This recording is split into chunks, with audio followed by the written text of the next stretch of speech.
നദികൾ പൊങ്ങി എൻ വീടിന്മേൽ കാറ്റടിച്ചു. വന്മഴ പെയ്തു നദികൾ പൊങ്ങി എൻ വീടിന്മേൽ കാറ്റടിച്ചു.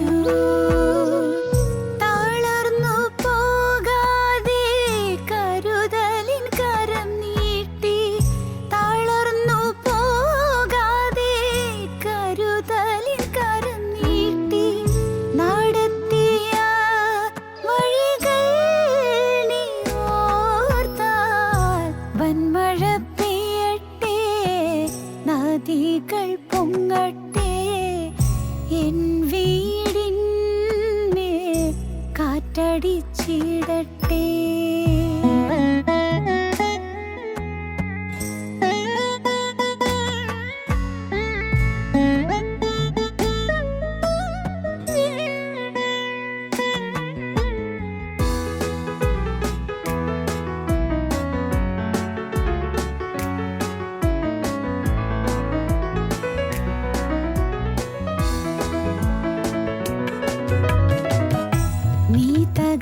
തകർന്നിടുവാൻ നോക്കി നിന്നോരെല്ലാം കാണുന്നു നിൻ മുൻപിൽ വിശാലവാതിൽ. നീ തകർന്നിടുവാൻ നോക്കി നിന്നോരെല്ലാം കാണുന്നു നിൻ മുൻപിൽ വിശാലവാതിൽ. യഹോവ നിനക്കായി കരുതിയ വഴികൾ നീ പോലും അറിയാതെ. യഹോവ നിനക്കായി കരുതിയ വഴികൾ നീ പോലും അറിയാതെ. ചെങ്കടൽ മൂടട്ടെ, തീച്ചുളയേറട്ടെ, അടഞ്ഞവയെല്ലാം തുറന്നിടുമേ. ചെങ്കടൽ മൂടട്ടെ, തീച്ചുളയേറട്ടെ, അടഞ്ഞവയെല്ലാം തുറന്നിടുമേ. ഞങ്ങളും ക്രൂശിക്കപ്പെട്ട ക്രിസ്തുവിനെ പ്രസംഗിക്കുന്നു. ദൈവത്തിൻ്റെ വലിയ നാമം മഹത്വപ്പെടട്ടെ. നമുക്ക് വായിക്കാം. ലൂക്കോസിന് ശേഷം 2-ാം അധ്യായം 10, 11, 12 വാക്യങ്ങൾ വായിക്കാം. ദൂതൻ അവരോട്, ഭയപ്പെടേണ്ട, സർവ്വജനത്തിനും ഉണ്ടാവാനുള്ള ഒരു മഹാസന്തോഷം ഞാൻ നിങ്ങളോട് സുവിശേഷിക്കുന്നു. കർത്താവായ ക്രിസ്തു എന്ന രക്ഷിതാവ് ഇന്ന് ദാവീദിൻ്റെ പട്ടണത്തിൽ നിങ്ങൾക്കായി ജനിച്ചിരിക്കുന്നു. ആ കാലങ്ങളിൽ അഗസ്റ്റസ് സീസർ ഭരിക്കുകയാണ് റോമിൽ. റോമൻ സാമ്രാജ്യം ഏറ്റവും ശക്തമായ സാമ്രാജ്യമായി നിലകൊള്ളുന്ന കാലമാണ്. The golden age of Rome എന്ന് പറയുന്ന കാലം അഗസ്റ്റസ് സീസറിൻ്റെ കാലമാണ്. വേദപുസ്തകത്തിൽ ഔഗുസ്തോസ് കൈസർ എന്ന് പറയും. അഗസ്റ്റസ് സീസർ ഭരിക്കുകയാണ്. ആ കാലങ്ങളിൽ ഈ യഹൂദന്മാർ വളരെ ദുരിതത്തിലായിരുന്നു. അവർക്ക് താങ്ങാൻ പറ്റുന്നതിലപ്പുറം ചുങ്കം കൊടുക്കണമായിരുന്നു, കരം കൊടുക്കണമായിരുന്നു.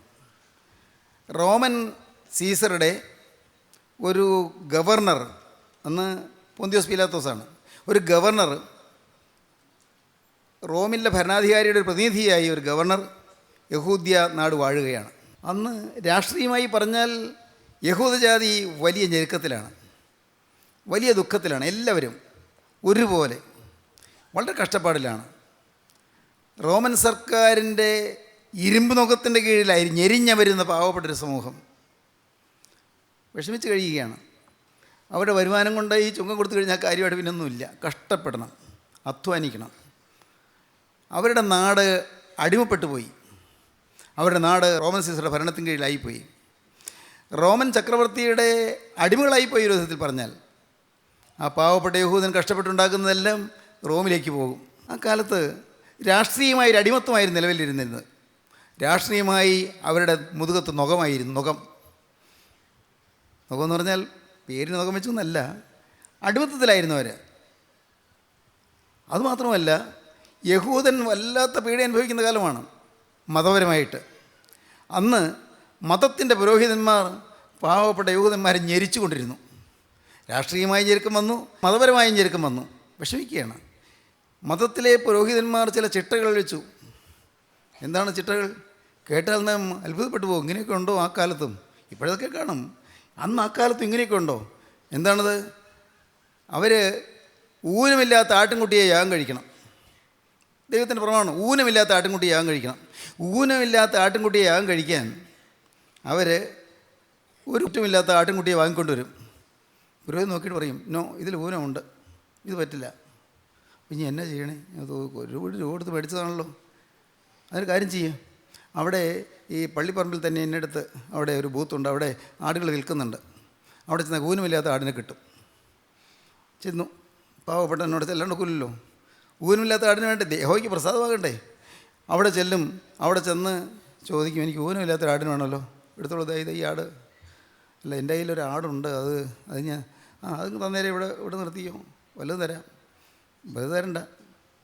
പാവം അവൻ 100-500 രൂപയ്ക്ക് മേടിക്കുന്ന ആട്, അത് ഞാൻ ഉദാഹരണം പറയുകയാണ്, രൂപ 100-500 രൂപയ്ക്ക് മേടിക്കുന്ന ആട് ഒരു 50 രൂപയ്ക്ക് ആടിനെ അവിടെ കൊടുത്തു. ഇപ്പോൾ മേടിക്കുന്ന ആടിനോ, ഊനമില്ലാത്ത ആടല്ലേ, അതിന് 1000 രൂപ. നോക്കൂ, പാവം അവന് ഏതാണ്ട് 1450 രൂപ അവൻ്റെ കയ്യിൽ നഷ്ടം. ഈ രൂപ ഇത്രയും കൊടുത്ത് അവൻ കൊണ്ടുവന്ന് യാഗം കഴിക്കും. അവിടെ കിട്ടുന്ന ഈ കിട്ടിയ ആടുണ്ടല്ലോ, 50 രൂപയ്ക്ക് മേടിച്ച ആട്, കച്ചവടക്കാരൻ മേടിച്ച ആട്, ആ ആടിനെ അടുത്ത് വരുന്ന ആൾക്ക് 1000 രൂപയ്ക്ക് കൊടുക്കും. ലാഭം കച്ചവടക്കാരന്. ഈ കള്ളക്കച്ചവടം നടക്കുകയാണ്. ആ കച്ചവടത്തിൽ നിന്ന് കിട്ടുന്ന ലാഭം പുരോഹിതന് കിട്ടും. ഒരംശം പുരോഹിതനാണ്. നോക്കൂ, എന്തൊരു വഞ്ചനയും കൊള്ളരുതായ്മയുമാണ് ആ കാലത്ത് നടന്നത്. എവിടെ? ദേവാലയത്തിൽ. ദേവാലയം കൊള്ളയുടെയും വഷളത്വത്തിൻ്റെയും രംഗമായി മാറി. അതുകൊണ്ടാണ് കർത്താവായ യേശു ക്രിസ്തു അവിടുന്ന് പരിശുശ്രൂഷ സമയത്ത് യെരൂശലേം ദേവാലയത്തിലേക്ക് ചെന്ന് കർത്താവ് ചാട്ടവാറെടുത്തത്. എൻ്റെ ആലയം പ്രാർത്ഥനാലയം എന്ന് വിളിക്കപ്പെട്ട് നിങ്ങളോ ഇതിനെ കള്ളന്മാരുടെ ഗുഹയാക്കി തീർത്തു. പുരോഹിതന്മാർക്ക് ഇഷ്ടപ്പെടുമോ? കള്ളന്മാരുടെ ഗുഹയായി എന്ന് പറഞ്ഞാൽ അപ്പോൾ പുരോഹിതന്മാർ കള്ളന്മാരെന്നല്ലേ പറഞ്ഞത്? എൻ്റെ ആലയം പ്രാർത്ഥനാലയം എന്ന് വിളിക്കപ്പെടും, നിങ്ങളോ ഇതിനെ കള്ളന്മാരുടെ ഗുഹയാക്കി തീർത്തു എന്ന് പറഞ്ഞ് കർത്താവ് ശക്തമായി ചാട്ടവാറെടുത്തു. ദൈവത്തിന് സ്തോത്രം. സഹോദരങ്ങളെ, യഹൂദൻ ചില മതപ്രമാണങ്ങൾ ഞെരിയുകയായിരുന്നു, മതപ്രമാണങ്ങൾ വലയുകയായിരുന്നു. എന്നും പിരിവുകൾ, എന്നും സംഭാവനകൾ. പാവപ്പെട്ട എന്നെ ഞെരിക്കുന്നു, സാധുവിനെ വിഷമിപ്പിക്കുന്നു. കല്യാണം നടക്കണമെങ്കിൽ അതിന് പ്രത്യേകം കരം, ശവടക്കണമെങ്കിൽ പ്രത്യേകം കരം. ഏതെല്ലാം തരത്തിലാണ് പാവപ്പെട്ട യഹൂദൻ വിഷമിച്ചത്. അങ്ങനെ വലഞ്ഞു പോയ സമൂഹം. ഇതിനെല്ലാറ്റിനും പുറമെയാണ് അവർക്ക് അഹോരാത്രം പണിയെടുത്താലും ജീവിക്കാനുള്ള വക കിട്ടുന്നുമില്ല. അതുകൊണ്ടാണ് അവരെല്ലാവരെയും കണ്ടുകൊണ്ട് കർത്താവ് ഒരിക്കൽ പറഞ്ഞത്, അധ്വാനിക്കുന്നവരും ഭാരം ചുമക്കുന്നതുമായുള്ളവരെ എല്ലാവരും എൻ്റെ അടുക്കിലേക്ക് വരുകയും ഞാൻ നിങ്ങളെ ആശ്വസിപ്പിക്കും. അയ്യോ, എന്തൊരു ആശ്വാസമായിരുന്നു പാവങ്ങൾക്ക്. ഈ അരക്കാശിന് മുതലില്ലാത്തവൻ, തലയായ്പൻ ഇടമില്ലാത്തവൻ, അവൻ പറയുകയാണ്, അധ്വാനിക്കുന്നവരും ഭാരം ചുമക്കുന്നതുമായുള്ളവരെ എല്ലാവരും എൻ്റെ അടുക്കിലേക്ക് വരുകയും ഞാൻ നിങ്ങളെ ആശ്വസിപ്പിക്കും. വലിയ ആശ്വാസമായിരുന്നു അവർക്ക്. അതുകൊണ്ടാണ് ഈ ആളുകൾ, 5000-കണക്കിന് ആളുകൾ എരമ്പിക്കൂടി കർത്താവിൻ്റെ പിന്നാലെ. പാവപ്പെട്ടവർക്ക് ഒരിറ്റ ആശ്വാസം കിട്ടുന്നു, സാധുക്കൾക്ക് ഒരിറ്റ അല്പം ആശ്വാസം കിട്ടുന്നു. അതുകൊണ്ട് ഈ സാധുക്കളെല്ലാം കർത്താവിൻ്റെ കൂടെ കൂടി. ദൈവത്തിന് സ്തോത്രം. ആ കാലത്ത് അഗസ്റ്റസ് സീസർ ഒരു തീരുമാനം പ്രഖ്യാപിച്ചു. എല്ലാ 14 കൊല്ലവും കൂടുമ്പോൾ സെൻസസ് എടുക്കണം. ആളെണ്ണം, തലയെണ്ണി സെൻസസ്. 14 കൊല്ലം കഴിഞ്ഞാൽ സെൻസസ്. അന്നാണ് സെൻസസ് എടുക്കുന്ന കാലം വന്നത്. സെൻസസിന് അവരവരുടെ പിതൃ പട്ടണത്തിലേക്ക് പോകണം. യോസേഫ് പിതാവിൻ്റെ പിതൃനഗരം എന്ന് പറയുന്നത് അത് ബേത്ലഹേമാണ്. ബേത്ലഹേമിൽ ആണ് പിതൃനഗരമെങ്കിലും യോസേഫ് ഇപ്പോൾ താമസിക്കുന്ന നസറത്തിലാണ്. നസറത്തിൽ നിന്ന് ബേത്ലഹേമിലേക്ക് 80 മൈൽ ദൂരമുണ്ട്. 80 മൈൽ ചെറിയ ദൂരമാണോ? 80 മൈലൊന്നും യാത്രാ സൗകര്യമൊന്നും ഇല്ലല്ലോ. കഴുതപ്പുറത്ത് പോവുക അല്ലെങ്കിൽ നടന്നു പോവുക, ഇതൊക്കെ ഉള്ളൂ. എന്തൊരു കഷ്ടപ്പാട്. ഈ കഷ്ടപ്പാടെല്ലാം സഹിച്ച് സകല യഹൂദന്മാരും അവിടെ ബേത്ലഹേമിലേക്ക് പോകണം സെൻസസ് എടുക്കാൻ. അങ്ങനെ യൗസേപ്പ് പിതാവും കന്യമാതാവും കൂടെ, പൂർണ്ണ ഗർഭിണിയായ കന്യമാതാവും യൗസേപ്പ് പിതാവും കൂടെ യാത്ര ചെയ്ത് പോരുകയായിരുന്നു. പക്ഷേ യാത്രാമധ്യത്തിൽ പൂർണ്ണ ഗർഭിണിയായ വിശുദ്ധ മാതാവിന് പ്രസവവേദന ആരംഭിച്ചു. എന്തു ചെയ്യും? എവിടെ ഒന്ന് തലയാക്കാൻ സ്ഥലം കിട്ടണ്ടേ? ഒരു ഒളിവിടം കിട്ടണ്ടേ? പ്രസവിക്കാൻ ഏതെങ്കിലും ഒരു മറവ് കിട്ടണ്ടേ? ഓരോ വീട്ടിലും ചെന്നു മുട്ടി, ഇവിടെ സ്ഥലമില്ല. ഓരോ വീട്ടിലും ചെന്നു, ഒരിറ്റ് സ്ഥലം, അല്പസ്ഥലം, ദയവായിട്ട് എൻ്റെ ഭാര്യ പൂർണ്ണ ഗർഭിണിയാണ്, ഒരല്പസ്ഥലം ഇല്ല, എവിടെ സ്ഥലമില്ല. കന്യാമാതാവ് റോഡിൽ അവിടെ ആ ഗേറ്റിങ്കൽ പിടിച്ചുകൊണ്ട് നിൽക്കുന്നു, അത് ഭാവനയാണ്. യോസേപ്പ് പിതാവ് അകത്ത് ചെന്നു, വാതിക്കൽ മുട്ടി, ഉടമസ്ഥൻ വന്നു തുറന്നു. എന്താ, നിങ്ങൾക്ക് എന്ത് വേണം? അല്ല, ഞാനങ്ങ് നസറത്തിൽ നിന്ന് വരികയാണ്, അതിന് ഇവിടെ ഞാൻ സെൻസസിൻ്റെ കാര്യത്തിന് വേണ്ടി വന്നതാണ്. എന്താ നിങ്ങളുടെ ആവശ്യം പറയൂ? അതുകൊണ്ട് ഞാൻ നിൽക്കുന്നത് എൻ്റെ പാവപ്പെട്ട ഭാര്യ പൂർണ്ണ ഗർഭിണിയാണ്, പ്രസവവേദന ആരംഭിച്ചു, ഒറ്റ സ്ഥലം കിട്ടിയാൽ കൊള്ളായിരുന്നു. ഇല്ലില്ല, ഇവിടെ സ്ഥലമില്ല, ഇവിടെ അത് സ്ഥലമില്ല. പാവം മാതാവ് പ്രാഞ്ചി കിതച്ച് യോസേപ്പ് പിതാവിൻ്റെ ഒപ്പം എത്താൻ ശ്രമിക്കും. യോസേപ്പ് പിതാവ് അവിടെ നിൽക്കും, മാതാവ് എത്തി വരുമ്പോൾ പിന്നെയും നടക്കും, പിന്നെയും യോസേപ്പ് പിതാവ് മുൻപാകും, മാതാവ് എത്തി വരും. ഇങ്ങനെ വിഷമിച്ച് ആ ബേത്ലഹേമിൻ്റെ റോഡിൽ കൂടി നടന്നു. ദൈവത്തിന് സ്തോത്രം. അന്ന് അവസാനം ചെന്നു, അവിടെ ഒരു വഴിയമ്പലം, യാത്രക്കാർക്ക് താമസിക്കാനുള്ള സൗകര്യം. പക്ഷേ വഴിയമ്പലക്കാരൻ പറഞ്ഞു, ഓ യു ആർ ലേറ്റ്, വളരെ വൈകിപ്പോയി, നിങ്ങൾ വൈകിപ്പോയി, കുറച്ചുകൂടി നേരത്തെ വന്നിരുന്നെങ്കിൽ ലാസ്റ്റ് റൂം കൂടി ഇപ്പോൾ കൊടുത്തു കഴിഞ്ഞു, ഇനി ഇല്ല, സ്ഥലമില്ല. യോസേപ്പ് പിതാവ് അക്ഷരാർത്ഥത്തിൽ കരഞ്ഞു. ഞാൻ എന്ത് ചെയ്യും? കന്യാമാതാവ് വിതുമ്പിക്കൊണ്ട് നിന്നു. എന്ത് ചെയ്യും? പൂർണ്ണ ഗർഭിണി, പ്രസവവേദന ആരംഭിച്ചു, കുറേ നേരമായി പ്രസവവേദന ആരംഭിച്ചിട്ട് ഒരു വീട്ടിൽ സ്ഥലം കിട്ടിയില്ല, ഞാൻ എന്ത് ചെയ്യും? ദൈവത്തിന് സ്തോത്രം. വഴിയമ്പലക്കാരനൊരു മനസ്സിൽ തോന്നി, ഇവിടെ സ്ഥലമില്ല, റൂമൊന്നുമില്ല, പിന്നെ വേണമെങ്കിൽ ഞങ്ങൾ പശുക്കളെ കെട്ടും തൊഴുത്തുണ്ട്, പശുക്കളെ കെട്ടും തൊഴുത്തിൻ്റെ പിറകിലൊരു ചെറിയ ഒരു ഒളിവിടം ഉണ്ട്, കല്ല് വെട്ടിയെടുത്തൊരു കുഴിയാണ്. അവിടെ വേറെ മേൽപ്പുരിയൊന്നുമില്ല, നല്ല മഞ്ഞുള്ള ദിവസമാണ്, നല്ല തണുപ്പുണ്ട്, നിങ്ങൾക്ക് വേണമെങ്കിൽ ഒരു മറുവിടം മതിയെങ്കിൽ അത് ആകാം, അതെനിക്ക് വിരോധമില്ല. അയ്യോ മതി. യോസേപ്പ് പിതാവ് സന്തോഷത്തോടെ കന്യാമാതാവിനെ കൂട്ടിക്കൊണ്ട് അവിടെ ആ കുഴിയിലേക്ക് ചെന്നു. അവിടെ ഒരുപക്ഷെ കരിയില വല്ലതും കിട്ടിയോ എനിക്ക് അറിഞ്ഞുകൂടാ, അതെല്ലാം എൻ്റെ ഭാവനയാണ്. കരിയില വല്ലതും കിട്ടിയെങ്കിൽ അതൊക്കെ തൂത്ത് ഒന്ന് അവിടെ നിരത്തിയിട്ടു. കന്യാമാതാവിനെ അവിടെ ഇരുത്തി. യോസേപ്പ് പിതാവ് ഇപ്പുറത്ത് വന്നു, ആ തൊഴുത്തിൻ്റെ വരാന്തയിൽ കുന്തങ്കാലിലിരുന്നു. സ്വസ്ഥമായിട്ടിരിക്കാൻ പറ്റില്ല, ചാണകത്തിൻ്റെ ദുർഗന്ധമുണ്ട്, പശുക്കളുടെ മൂത്രത്തിൻ്റെ ദുർഗന്ധമുണ്ട്. പക്ഷേ സാരമില്ല, യോസേപ്പ് പിതാവ് അവിടെ ഇരുന്ന് വിനയപൂർവ്വം പ്രാർത്ഥിച്ചുകൊണ്ടിരുന്നു. ദൈവത്തിന് സ്തോത്രം. കുറച്ച് നേരം കഴിഞ്ഞു, കേട്ടു കുഞ്ഞിൻ്റെ കരച്ചിൽ. യോസേപ്പ് പിതാവ് ചെന്നു, കുഞ്ഞിനെ ഒരു കീറ്റ് ശീലയിൽ പൊതിഞ്ഞു, കുഞ്ഞിനെ എടുത്തുകൊണ്ട് വന്ന് പശുത്തൊട്ടിയിൽ പുൽക്കൂടിൽ കിടത്തി. ദൈവത്തിന് സ്തോത്രം. അരികത്ത് കന്യാമാതാവ് ഇരുന്നു, യോസേപ്പ് പിതാവ് അപ്പുറത്തിരുന്നു. പശുക്കൾ തല മാറ്റി, തല വലിച്ചു. പുല്ല് വൈക്കോൽ തിന്നുകൊണ്ടിരുന്ന പശുക്കൾ തല വലിച്ചു. മൂകജീവികൾക്ക് മനസ്സിലായി ഈ കിടക്കുന്നത് സാധാരണക്കാരനല്ലെന്ന്. മനുഷ്യർക്ക് മനസ്സിലായില്ല, പക്ഷേ മൂകജീവികളായ പശുക്കൾക്ക് മനസ്സിലായി. പശുക്കൾ തല വലിച്ചു. പശുക്കൾ പുൽക്കൂടിലേക്ക് തിന്നുകൊണ്ടിരുന്ന ആ തല പുറകിലേക്ക് വലിച്ച് മാറി നിന്നു, നിശബ്ദരായി നിന്നു. ദൈവത്തിന് സ്തോത്രം. അർദ്ധരാത്രിയാണ്. ദൈവത്തിൻ്റെ വലിയ നാമം മഹത്വപ്പെടട്ടെ. ആ സമയത്താണ് അർദ്ധരാത്രിയിൽ ബേത്ലഹേമിൻ്റെ വലഞ്ചെരിവിൽ മാലാഖ വന്ന് പറയുന്നത് ആട്ടിടയന്മാരോട്, ഭയപ്പെടേണ്ട, സർവ്വജനത്തിനുണ്ടാകുവാനുള്ളൊരു മഹാസന്തോഷം ഇന്ന് ഞാൻ നിങ്ങളുടെ സുവിശേഷിക്കുന്നു. കർത്താവായ ക്രിസ്തു രക്ഷിതാവ് നിങ്ങൾക്കായി ദാവീദിൻ്റെ പട്ടണത്തിൽ ജനിച്ചിരിക്കുന്നു. എൻ്റെ സഹോദരങ്ങളോട് ഒരു എളിയ അഭ്യർത്ഥനയുണ്ട്. നിങ്ങളുടെ ഹൃദയവാതിക്കൽ മുട്ടി തുടങ്ങി എത്ര നാളുകളായി? മോനെ, നീ യേശുവിന് വേണ്ടി തുറന്നോ? യേശുവിന് ജനിക്കാൻ നിൻ്റെ ഹൃദയം നീ തുറന്നോ? യൗവനക്കാരാ, നിൻ്റെ ഹൃദയം നീ തുറന്നുവോ? ഒന്ന് ഞാൻ പറയാം, നിൻ്റെ ജീവിതത്തിൽ യേശുവിന് വേണ്ടി തുറന്നാൽ നീ ആയിരിക്കും ഈ ഭൂമിയിലേക്കും ഭാഗ്യവാൻ. മകളെ, നിൻ്റെ ഹൃദയം നീ യേശുവിന് വേണ്ടി തുറന്നോ? യേശുവിന് വേണ്ടി നിൻ്റെ ഹൃദയം തുറന്നാൽ നീ ആയിരിക്കും ഈ ഭൂമിയിലേക്കും ഏറ്റവും വലിയ ഭാഗ്യവതി. ദൈവത്തിന് സ്തോത്രം. ഇവിടെ യേശുവിന് വേണ്ടി ഹൃദയം തുറന്ന് അനേകം പേര് ഇരിക്കുന്നുണ്ടെന്ന് എനിക്കറിയാം.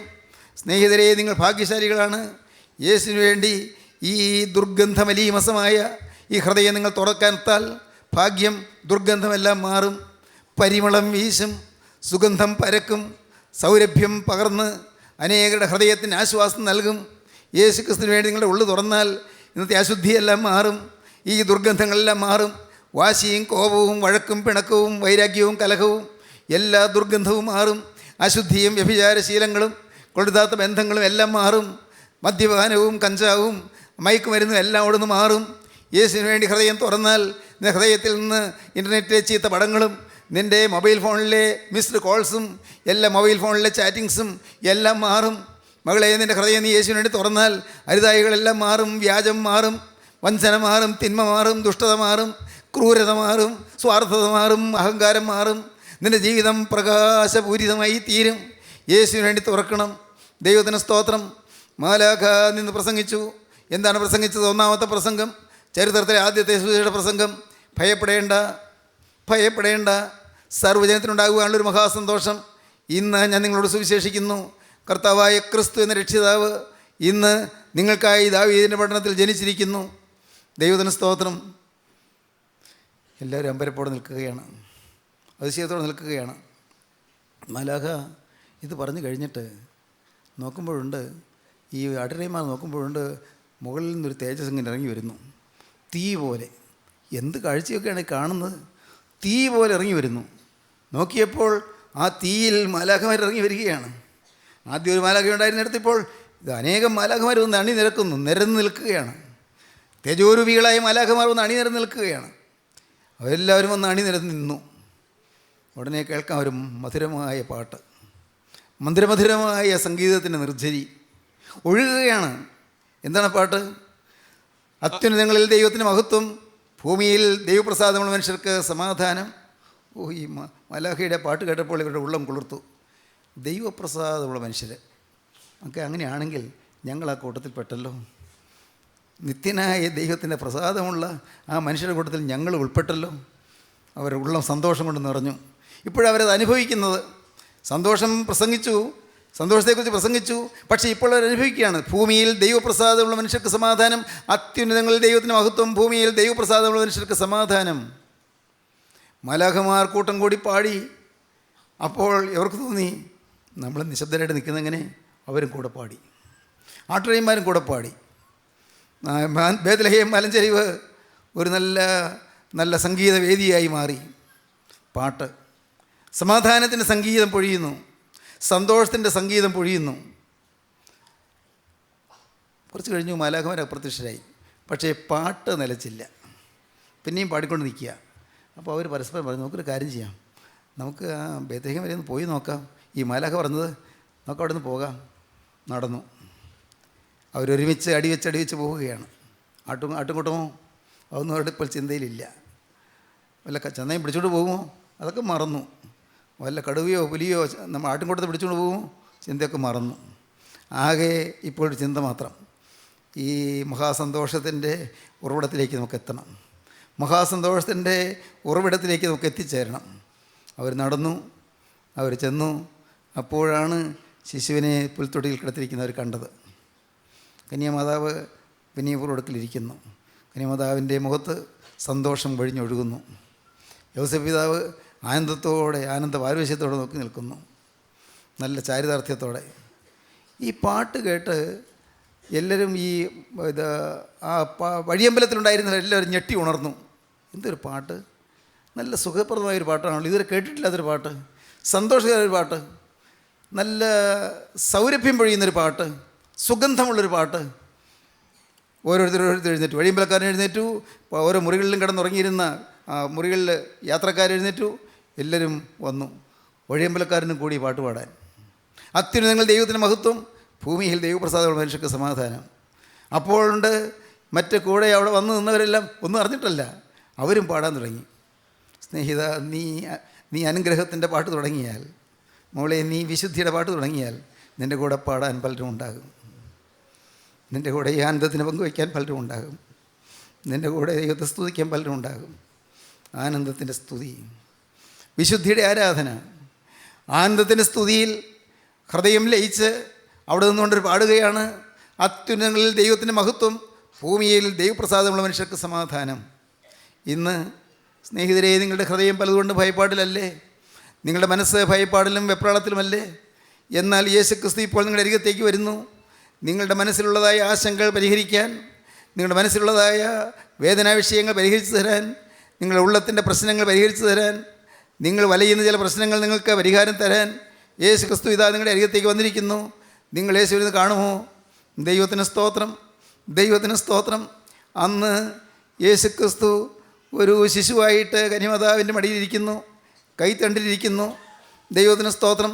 എന്നാൽ ഇന്നോ ദൈവത്തിൻ്റെ വലിയ നാമം മഹത്വപ്പെടട്ടെ, ഇന്നോ യേശുക്രിസ്തുവിൻ്റെ കൈകൾ മുറിഞ്ഞവനായി, യേശുക്രിസ്തുവിൻ്റെ കാല് ആണിയടിച്ച് തകർന്നവനായി, യേശുക്രിസ്തുവിൻ്റെ ചങ്കിൽ നിന്ന് ചോര ഒഴുകുന്നവനായി, യേശുക്രിസ്തുവിൻ്റെ മുഖത്ത് തുപ്പലേറ്റവനായി, യേശുക്രിസ്തുവിൻ്റെ കന്നത്ത് അടിയേറ്റവനായി, യേശുക്രിസ്തുവിൻ്റെ ശിരസിൽ മുൾമുടിയേറ്റവനായി, ശരീരം അടികൊണ്ട് തിണർത്ത് ശരീരത്തിൽ നിന്ന് ചോര ഇങ്ങനെ ഒഴുകിയവനായി, അവനെ കണ്ടാൽ ആളില്ലായി തോന്നുമാറാൻ വിരൂപനായി.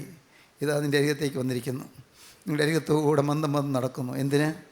എന്തിന് മോനെ? നിൻ്റെ പാവം പരിഹരിച്ച് തരാൻ, യൗവനക്കാരാ നിനക്കൊരു നല്ല കാലം തരാൻ, സ്നേഹിത നിന്നെ നാഥനുള്ളവനാക്കി തീർക്കാൻ, പ്രിയമകളെ നിൻ്റെ ജീവിതത്തിൽ ആനന്ദം പകരാൻ, നിൻ്റെ ജീവിതത്തിലെ വിരസത മാറ്റാൻ, നിൻ്റെ ജീവിതത്തിൻ്റെ മടുപ്പ് മാറ്റാൻ, നിൻ്റെ ജീവിതത്തിലെ പാപങ്ങൾ മാറ്റാൻ യേശു അതിൻ്റെ അരികത്തൂടെ മന്ദം നടക്കുന്നു. അരികത്തേക്ക് യേശു വന്നിരിക്കുന്നു. യേശു വരുന്നത് എന്തിന്? നിനക്ക് സ്നേഹം തരാനാണ് വരുന്നത്. സ്നേഹം തരാൻ യേശു വരുന്നു, സ്നേഹം പകരാൻ യേശു വരുന്നു, സ്നേഹം നിൻ്റെ ഹൃദയത്തിലേക്ക് പകർന്നു തരാൻ യേശു വരുന്നു, സ്നേഹം നിൻ്റെ ഹൃദയത്തിലേക്ക് ചൂടിത്തരാൻ, സ്നേഹം നിൻ്റെ ഹൃദയത്തിലേക്ക് പകർന്നു തരാൻ, നീ സ്നേഹമാക്കാൻ യേശു വരുന്നു. ഇത്രയും കാലം സ്നേഹം എന്തെന്ന് നിനക്ക് അറിഞ്ഞുകൂടായിരുന്നു. എന്നാൽ നീ സ്നേഹത്തിൻ്റെ പുതിയ അധ്യായം തുടങ്ങുകയാണ്. സ്നേഹത്തിൻ്റെ പുതിയ വാർത്ത നിൻ്റെ ഹൃദയത്തിൽ നിന്ന് പുറപ്പെടുകയാണ്. പുതിയ അനുഭവം നിൻ്റെ ഹൃദയത്തിലേക്ക് വരികയാണ്. സ്നേഹിക്കാൻ നീ പഠിക്കുകയാണ്. സ്നേഹം ഗോകുൽത്തായിലെ സ്നേഹം, കാൽവറി ക്രൂസിലെ സ്നേഹം, കർത്താവായ യേശു ക്രിസ്തു ക്രൂസിൽ കാണിച്ചു തന്ന സ്നേഹം, ആ സ്നേഹമാണ് ഇപ്പോൾ നിങ്ങളുടെ അരികത്തേക്ക് വരുന്നത്. ആ സ്നേഹം നിങ്ങളെ തേടി വരുന്നു. ദൈവത്തിന് സ്തോത്രം. ഇന്ന് ഇത് കേട്ടുകൊണ്ടിരിക്കുന്ന സമയത്ത് നിങ്ങൾ പറയണം, കർത്താവേ അങ്ങനെ ഒരു സ്നേഹം ഉണ്ടെങ്കിൽ ആ സ്നേഹം ഇപ്പോൾ എൻ്റെ ഹൃദയത്തിലേക്ക് തരണമേ. കർത്താവേ സ്നേഹത്തിന് വേണ്ടി കൊതിച്ചൊരു മനുഷ്യനാണ് ഞാൻ. നിങ്ങൾ ദൈവത്തോട് പറയണം, കർത്താവേ സ്നേഹത്തിന് വേണ്ടി കൊതിച്ചൊരു സ്ത്രീയാണ് ഞാൻ. സ്നേഹം കിട്ടാതെ വലഞ്ഞവളാണ് ഞാൻ. ആരും എന്നെ സ്നേഹിക്കില്ലെന്നോർത്ത് ഞാൻ കരഞ്ഞവളാണ്. എനിക്ക് ആരുമില്ലല്ലോ എന്നോർത്ത് ഞാൻ വലഞ്ഞവനാണ്. ദൈവത്തിലേ ഇപ്പോൾ നിൻ്റെ അരികത്തേക്ക് വരുന്ന ക്രിസ്തു നിനക്ക് സ്നേഹം തരാൻ പോവുകയാണ്, സ്നേഹം പകരാൻ പോവുകയാണ്.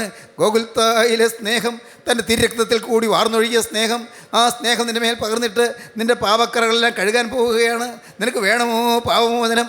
നിനക്ക് വേണമോ സ്വർഗീയ സൗഭാഗ്യം? നിനക്ക് വേണമോ സ്വർഗരാജ്യം? നിനക്ക് വേണമോ സ്വർഗത്തിൻ്റെ സമ്പത്ത്? നിനക്ക് വേണമോ വിശുദ്ധിയുടെ കൂട്ടായ്മ? നിനക്ക് വേണമോ ദൈവമക്കളുടെ സഹിത്വം? നിനക്ക് വേണമോ പരിശുദ്ധാത്മാവിൻ്റെ നിറവ്? നിനക്ക് വേണമോ പരിശുദ്ധാത്മാവിൻ്റെ ലഹരി? ഹല്ലേലൂയ. ഇന്ന് ഈ സമയത്ത് നിങ്ങൾ തുറക്കുവീൻ ഹൃദയത്തെ, യേശുവിനോട് പറയുവീൻ, കർത്താവേ സ്നേഹം തരണമേ, സ്നേഹത്താൽ എന്നെ നിറയ്ക്കണമേ, സ്നേഹം എന്നിൽ നിറഞ്ഞ് എൻ്റെ കർത്താവെ അനേകരിലേക്ക് സ്നേഹം പകരുവാൻ ഇടയാക്കണമേ, അനേകരെ സ്നേഹം കൊണ്ട് മൂടുവാൻ എനിക്ക് ഭാഗ്യം തരണമേ, സ്നേഹം കൊണ്ട് അനേകരെ എൻ്റെ യേശുവിലേക്ക് ആനയിക്കാൻ എനിക്ക് കൃപ തരണമേ. നാഥാ, എൻ്റെ ജീവിതം ഇത്രയും കാലം വിരസമായി പോയ ജീവിതമാണ്, സ്നേഹം വച്ചിപ്പോയ ജീവിതമാണ്, സ്നേഹമില്ലാത്ത ജീവിതമാണ്, ആരെയും പരിഗണിക്കാത്ത ജീവിതമാണ്, വേദനിക്കുന്നതിൻ്റെ വേദനയിൽ പങ്കുചേരാത്ത ജീവിതമാണ്, ദുഃഖിക്കുന്നവനോട് അല്പം പോലും സഹതാപം കാണിക്കാത്ത ജീവിതമാണ്. എന്നാൽ ഇന്നു മുതൽ നാഥാ, ഞാൻ സ്നേഹത്തിൻ്റെ പര്യായമായി ഈ ലോകത്ത് ജീവിക്കാൻ പോവുകയാണ്. ഇന്നു മുതൽ ഞാൻ ഒരു പുതിയ മനുഷ്യനായി ജീവിക്കാൻ പോവുകയാണ്. ഉടയവനെ ഞാൻ തെളിയിക്കാൻ പോവുകയാണ്. നീ എന്നെ സഹായിക്കണമേ, നിന്റെ കൃപ എനിക്ക് തരണമേ. സ്നേഹത്തിന് പുതിയ അധ്യായം ഞാൻ തുടങ്ങുകയാണ്. സ്നേഹം, സ്നേഹം, ഗോകുൽത്തായിലെ സ്നേഹം. നിങ്ങൾക്ക് വേണമോ ഈ ഭാഗ്യം? വേണമോ ഈ ഭാഗ്യം? ഭയപ്പാട് മാറും, അകൽച്ച മാറും, സ്നേഹം വരും, സമാധാനം വരും, മഹാസന്തോഷം ലഭിക്കും, ജീവിതം പ്രകാശപൂരിതമാകും, അനുഗ്രഹങ്ങൾ നിറപടിയായി നിങ്ങളുടെ മേൽ പകരും. വേണമോ നിങ്ങൾക്ക്? ഇപ്പോഴെങ്കിൽ നിങ്ങളിപ്പോൾ നിങ്ങളുടെ തലകളെ വണക്കുവീൻ, കർത്താവിൻ്റെ കരങ്ങളിലേക്ക് നിങ്ങളെ കൊടുക്കുവീൻ. യേശുവിനോട് പറയുവീൻ, യേശുവേ ഇത്രയും കാലം ഞാൻ വൈരാഗ്യമുള്ളനായി ജീവിച്ചു, ഇത്രയും കാലം ഞാൻ പിണക്കമുള്ളതായി ജീവിച്ചു, ഇത്രയും കാലം എൻ്റെ ഭർത്താവിൻ്റെ അകന്ന് ഞാൻ ജീവിച്ചു, ഇത്രയും കാലം എൻ്റെ ഭാര്യയെ വെട്ടി ഞാൻ ജീവിച്ചു, ഇത്രയും കാലം അവളെ ഞാൻ ദ്വേഷിച്ച് ജീവിച്ചു, ഇത്രയും കാലം എൻ്റെ കർത്താവെ എൻ്റെ ഇൻലോസിനെ ഞാൻ വേദനിപ്പിച്ച് ജീവിച്ചു, എൻ്റെ അമ്മായിയപ്പനെയും അമ്മായിയമ്മയെയും വേദനിപ്പിച്ചു, എൻ്റെ മരുമോളെയും മരുമോനെയും ഞാൻ വേദനിപ്പിച്ചു. കർത്താവെ ഇത്രയും കാലം ഞാൻ അധ്യാപകരെ നൊമ്പരപ്പെടുത്തി ജീവിച്ചു, ഇത്രയും കാലം പാഴാക്കി കളഞ്ഞു. എൻ്റെ ദൈവമേ ഇത്രയും കാലം പണത്തിന് വേണ്ടി ഞാൻ ജീവിച്ചു, ഇത്രയും കാലം അധികാരത്തിന് വേണ്ടി ഞാൻ ജീവിച്ചു, ഇത്രയും കാലം നാഥാ എനിക്ക് ന്യായം പറയാൻ ഒന്നുമില്ല. നഷ്ടത്തിൻ്റെ കാലങ്ങളാണ്, പരാജയത്തിൻ്റെ കാലങ്ങളാണ്, അബദ്ധത്തിൻ്റെ കാലങ്ങളാണ്, അവിവേകത്തിൻ്റെ കാലങ്ങളാണ്. നാഥാ ഇപ്പോൾ ഞാൻ എന്നെ തന്നെ നിന്റെ കരങ്ങളിലേക്ക് തരുന്നു. സ്നേഹത്താൽ നിറയ്ക്കണമേ. ക്രൂശിൽ ചൊരിഞ്ഞ തിരക്തത്താലുള്ള അപൂർവ സ്നേഹത്താൽ, അതിശയ സ്നേഹത്താൽ എൻ്റെ ഉള്ളത്തെ നിറയ്ക്കണമേ. പകരട്ടെ ദൈവസ്നേഹം, നിങ്ങളുടെ ഹൃദയത്തിലേക്ക് ഒഴുകട്ടെ ദൈവസ്നേഹം. ഗോകുൽത്തായിലെ കാൽവരിയിലെ കുരിശിൽ കൂടി ഒലിച്ചിറങ്ങിയ ദൈവസ്നേഹം ഹൃദയത്തിലേക്ക് ഇപ്പോൾ പകരട്ടെ. ആ തിരുരക്തങ്ങളുടെ പാപങ്ങൾ കഴുകട്ടെ. എല്ലാ പാപങ്ങളും മാറ്റി നിങ്ങളെ വിശുദ്ധീകരിക്കട്ടെ. പുതിയ തലമുറ എഴുന്നേറ്റ് വരട്ടെ. വിശുദ്ധന്മാരുടെ കൂട്ടം എഴുന്നേൽക്കട്ടെ. വിശുദ്ധന്മാരുടെ സമൂഹം എഴുന്നേൽക്കട്ടെ. അത്ഭുതങ്ങൾ നടക്കട്ടെ. പൈശാചിക ശക്തികൾ വിഭ്രമിച്ച് ഓടട്ടെ. ദുഷ്ടാത്മാക്കൾ വിട്ടുപോകട്ടെ. ദുരാത്മാക്കൾ മാറിപ്പോകട്ടെ. ദുരാത്മ ബന്ധനങ്ങൾ നീങ്ങിപ്പോകട്ടെ. പൈശാചിക ശക്തികൾ വിഭ്രമിച്ച് മാറട്ടെ. എറിയോ കോട്ടകൾ തകരട്ടെ. ദുഷ്ട പിശാചികൾ വിട്ടുപോകട്ടെ. ഹല്ലേലൂയ. രോഗാണുക്കൾ കത്തിപ്പോകട്ടെ. ഹല്ലേലൂയ, ഹല്ലേലൂയ, ഹല്ലേലൂയ, ഹല്ലേലൂയ. അന്ധകാര ശക്തികൾ വിട്ടുപോകട്ടെ. ദൈവത്തിന് സ്തോത്രം. ഹല്ലേലൂയ. ഇരുളിൻ്റെ അധികാരങ്ങൾ വിട്ടുപോകട്ടെ. ഹല്ലേലൂയ. ബന്ധനങ്ങൾ അഴിയട്ടെ. ഹല്ലേലൂയ. ബാധകൾ മാറട്ടെ. ദുരാത്മ ഭീതികൾ അകലട്ടെ. ഭയപ്പാടുകൾ മാറട്ടെ. ഭയം വിട്ടുപോകട്ടെ. ഡിപ്രഷൻസ് മാറിപ്പോകട്ടെ. ജീവനുള്ള ദൈവമേ, ഈ ജനത്തെ അനുഗ്രഹിക്കണമേ. ഹല്ലേലൂയ. ഈ ജനത്തിന് മേൽ തീ പകരണമേ. ഹല്ലേലൂയ. ജനത്തിന് മേൽ മഹാസന്തോഷം ഒഴുകണമേ. ഹല്ലേലൂയ, ഹല്ലേലൂയ, ഹല്ലേലൂയ, ഹല്ലേലൂയ, ഹല്ലേലൂയ, ഹല്ലേലൂയ, ഹല്ലേലൂയ. ജീവിതത്തിൽ തീരുമാനമുള്ളവര്, യേശുവിന് വേണ്ടി ജീവിക്കാൻ തീരുമാനമുള്ളവര്, പുതിയ സൃഷ്ടിയായി ജീവിക്കാൻ തീരുമാനമുള്ളവർ കരങ്ങൾ ഉയർത്തുവീൻ. ഒരുമിച്ച് ദൈവത്തെ സ്തുതിക്കാം. ഹല്ലേലൂയ, ഹല്ലേലൂയ, ഹല്ലേലൂയ, ഹല്ലേലൂയ, ഹല്ലേലൂയ, ഹല്ലേലൂയ, ഹല്ലേലൂയ, ഹല്ലേലൂയ, ഹല്ലേലൂയ, ഹല്ലേലൂയ, ഹല്ലേലൂയ, ഹല്ലേലൂയ, ഹല്ലേലൂയ, ഹല്ലേലൂയ, ഹല്ലേലൂയ, ഹല്ലേലൂയ. കാരുണ്യവാനേ, മഹാപരിശുദ്ധനായ ഞങ്ങളുടെ സ്വർഗീയ പിതാവേ, ഈ മനോഹരമായ സമയത്തിനായി സ്തോത്രം. നിന്റെ മക്കളെ തൊട്ടതിനായി സ്തോത്രം. ഭയപ്പാട് അകറ്റിയതിനായി സ്തോത്രം. രോഗബാധകൾ മാറ്റിയതിനായി സ്തോത്രം. ബന്ധങ്ങൾ അഴിച്ചതിനായി സ്തോത്രം. ദുഷ്ടപിശാചുക്കൾ വിട്ടുപോയതിനായി സ്തോത്രം. സമാധാനത്തിലേക്ക്, മഹാസന്തോഷത്തിലേക്ക് ഈ മക്കളെ എല്ലാം ആനയിച്ചതിനായി സ്തോത്രം. അടുത്ത രണ്ടാമത്തവർക്ക് വേണ്ടി ഞങ്ങളെ ഒരുക്കണമേപ്പാ. തിരുനാമം മഹത്വപ്പെടുത്തണമേ. യേശു ക്രിസ്തുവിൻ്റെ ജയകരമായ നാമത്തിൽ തന്നെ. ആമീൻ. ഹല്ലേലൂയ.